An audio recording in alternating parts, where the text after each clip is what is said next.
Walter S. Gerard, Sunday School Director for the New Spirit Baptist Church here in Dallas, Texas, where the Reverend Otis Grimes is pastor. And I've been a Sunday School Director for over 46 years. The lesson for today, July the 24th, in the year of our Lord 2022, is the word resurrects. And the reference scriptures for this lesson are taken from the book of John, the 17th, or rather the 11th chapter, the 17th through the 27th verses, and the 38th through the 44th verses. This is lesson 8 in our lesson series, Partners in a New Creation. And it's lesson 4 in unit 2 of this lesson series, which is called The Word, the Agent of Creation. Unit 2, The Word, the Agent of Creation. Now, the setting for this lesson is a familiar story, which is of Jesus raising Lazarus from the dead and the circumstances leading up to it. And reading the scriptures from the New International Version of the Bible, John the 11th chapter, starting with the 17th verse, is as follows. On his arrival, Jesus found that Lazarus had already been in the tomb for 4 days. Now Bethany was less than 2 miles from Jerusalem, and many Jews had come to Martha and Mary to comfort them in the loss of their brother. When Martha heard that Jesus was coming, she went out to meet him, but Mary stayed at home. Lord, Martha said to Jesus, if you had been here, my brother would not have died. But I know that even now God will give you whatever you ask. Jesus said to her, your brother will rise again. Martha answered, I know he will rise again in the resurrection at the last day. Jesus said to her, I am the resurrection and the life. The one who believes in me will live even though they die. And whoever lives by believing in me will never die. Do you believe this? Yes, Lord, she replied. I believe that you are the Messiah, the Son of God, who is to come into the world. Then skipping to the 38th verse, Jesus, once more deeply moved, came to the tomb. It was a cave with a stone laid across the entrance. Take away the stone, he said. But Lord, said Mary, the sister of the dead man, by now there's a bad odor, for he has been there 4 days. Then Jesus said, did I not tell you that if you believe, you will see the glory of God? So they took away the stone. Then Jesus looked up and said, Father, I thank you that you have heard me.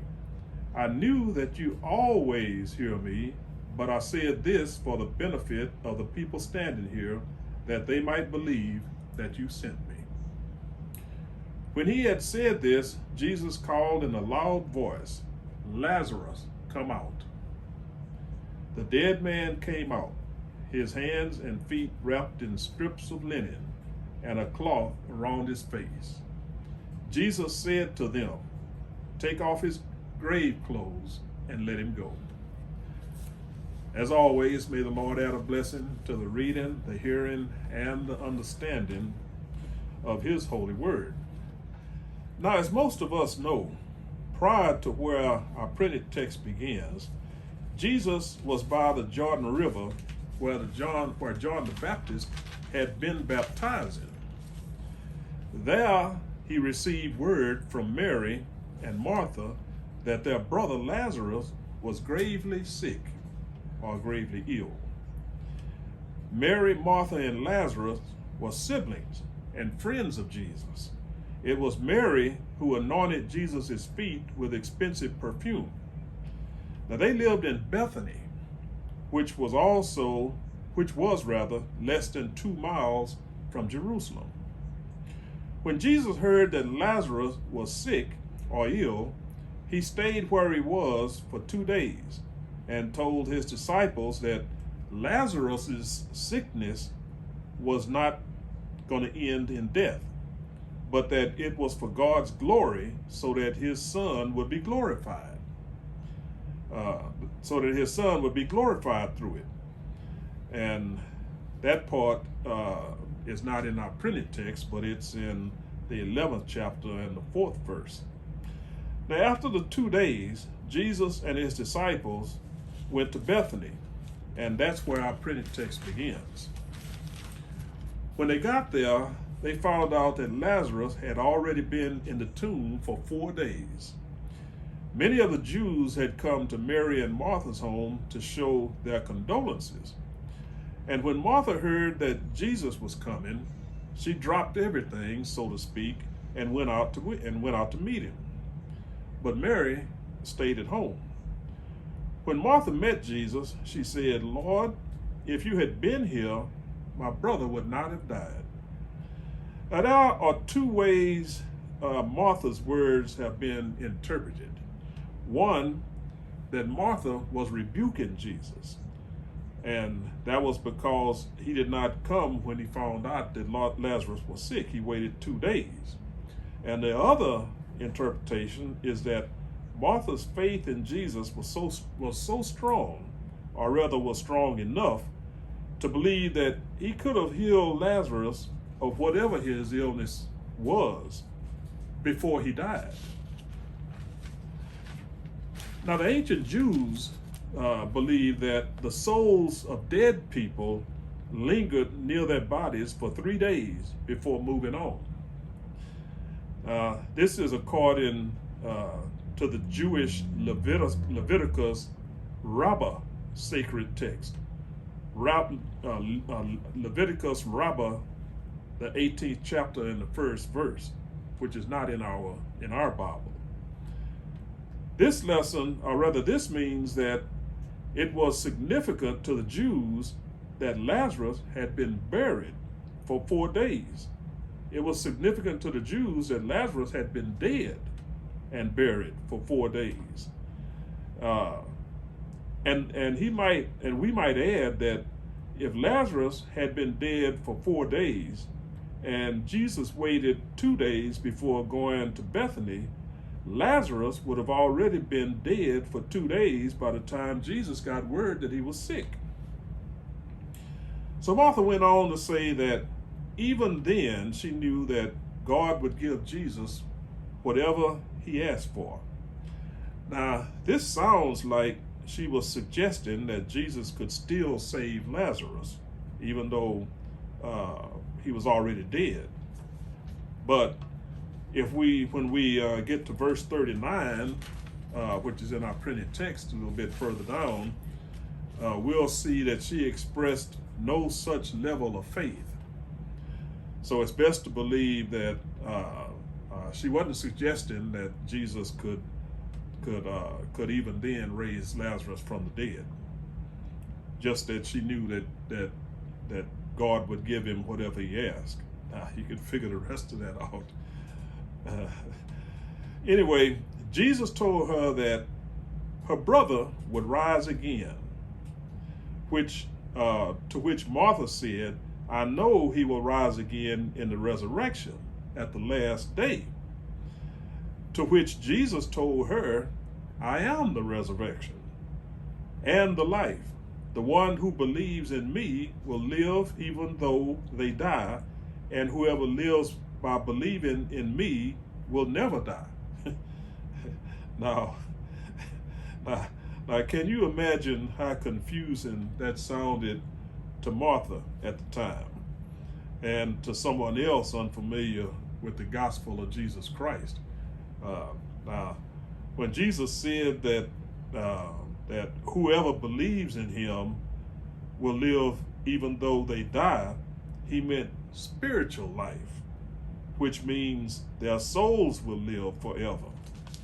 And by even though they die, he meant physical death, which means the flesh and blood body will no longer have life.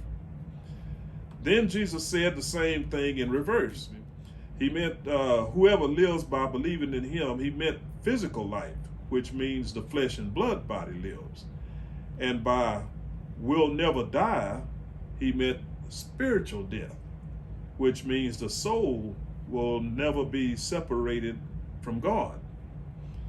Now, I don't know why Jesus was so ambiguous. He could have just said, whoever lives their lives believing in him will live forever in heaven, but if not, will die and go to hell. But we don't know why Jesus spoke like that. But anyway, Martha couldn't have fully understood Jesus at that time. So when he asked her if she believed him, she said, "Yes, Lord, I believe that you are the Messiah, the Son of God, who is to come into the world." She didn't try to make sense of all of that he said. Martha might not have understood everything, but she believed who Jesus was, the Son of God, the Messiah in Hebrew, or as we would say, the Christ. The most important belief in Christianity is that we believe who Christ is, the Son of God, and that he came to save us from our sins. Now our printed text skips to verse 38, when Jesus went to the tomb where Lazarus was buried. He was sad, which showed his human side. The tomb was a cave carved in a rock with a stone covering the entrance. When Jesus said, "Take away the stone," Martha was horrified. She said, "But Lord, by this time there's a bad odor, for he has been there 4 days." And of course, this is where we understand that yes, this is the extent of Martha's faith. That yes, she believed Jesus was God's son, and yes, she believed he was the Messiah.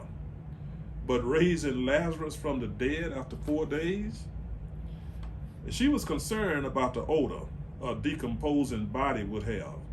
And the notion of saving Lazarus at that point was so far-fetched to Martha, it was beyond her faith. Then Jesus said, "Did I not tell you that if you believe, you will see the glory of God?" Now, back when Jesus first learned about Lazarus being sick, in verse 4, which is not in our printed text, he said the sickness would not end in death, but that it was for God's glory, so that his son would be glorified. Now that prophecy was about to be fulfilled. So before the stone was taken away from the entrance of the tomb, Jesus looked up and prayed. He said, he thanked God for hearing him, and then said that he knew that God always heard him, but that he was saying it for the benefit of the people standing there, so that they would believe that God had sent him. After that, he called out in a loud voice, "Lazarus, come out." In verse 44, the last verse of our printed text, Lazarus came out of the tomb with linen cloth wrapped around his hands and feet, and a cloth around his face. Now, some Bible commentators suggest that Lazarus was wrapped with his legs together and arms at his sides, so he must have had to hop out of the tomb. We don't know if that was the case, or if his arms and legs were wrapped separately from his body so he could walk.